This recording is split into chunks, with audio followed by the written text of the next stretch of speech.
गूंज उठी शहनाई को डायरेक्ट किया, प्रोड्यूस किया विजय भट्ट साहब ने। फिल्म का म्यूजिक दिया वसंत देसाई जी ने और गीत लिखे पंडित भरत व्यास ने।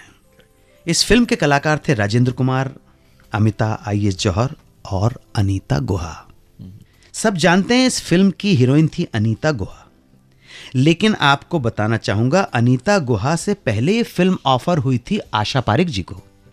हुआ यूं कि डायरेक्टर विजय भट्ट जी ने आशा पारिक जी को कथक करते हुए किसी एक प्रोग्राम में देखा और देख के इंप्रेस हुए और ऑफर कर दी गूंज उठी शहनाई।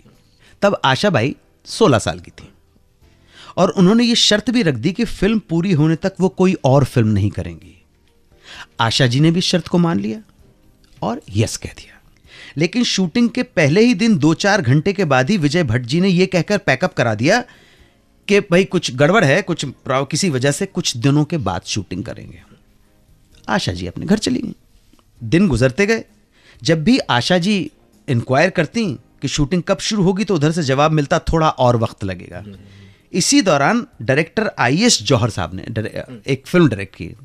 इंद्र सेन जौहर जी हमारी फिल्म इंडस्ट्री के बहुत ज़्यादा एकेडमिक पढ़े लिखे लोगों में से एक माने जाते थे। उन्होंने आशा जी को एक फिल्म ऑफर कर दी। आशा जी ने ये फिल्म रिफ्यूज़ कर दी ये कह के कि ऑलरेडी विजय भाई भट्ट की फिल्म कर रही हैं।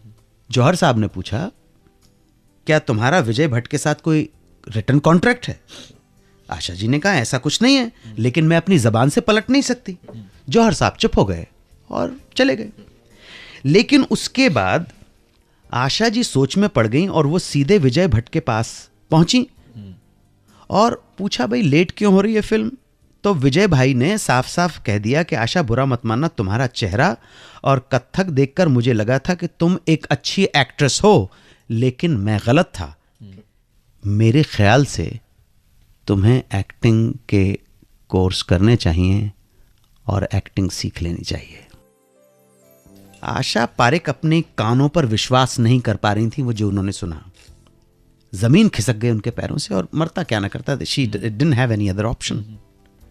और इस तरह से ये क्लासिक फिल्म उनके हाथ से निकल गई। और कुछ दिनों के बाद विजय भट्ट साहब ने इस फिल्म के लिए अनीता गुहा को साइन कर लिया और फिल्म की शूटिंग शुरू कर दी। गूंज उठी शहनाई बनी, हिट हो गई। ये फिल्म राजेंद्र कुमार जी के करियर की पहली बड़ी हिट फिल्म थी, कही जा सकती है। इस फिल्म में शहनाई के जो पीस हैं, उन शहनाई के पीसेस को बजाया था none other than Bharat Ratna उस्ताद बिस्मिल्लाह खान साहब ने, और आवाज़ प्लेबैक सिंगिंग की जो आवाज़ है उस्ताद आमिर खान साहब। और इस फिल्म में भारत रत्न उस्ताद बिस्मिल्लाह खान साहब की एक जुगलबंदी का भी एक है, शहनाई और सितार की जुगलबंदी। तो सितार बजाया है उस्ताद अब्दुल हलीम जाफर खान साहब ने। बहुत कमाल का बीन की आवाज़ निकलती है खान साहब के सितार से। ऐसा सितार फिर मैंने किसी का नहीं सुना, सच में आपसे बोल रहा हूँ। इसलिए नहीं कि हलीम जाफर खान साहब का जिक्र हुआ तो ऐसा सितार नहीं सुना, ऐसी गमक का सितार मैंने नहीं सुना। ऐसी मींड बजाते हैं। सुनते रहिए रेडियो का नंबर 1 शो सुहाना सफर विद अनु कपूर, सिर्फ 92.7 बिग FM पर।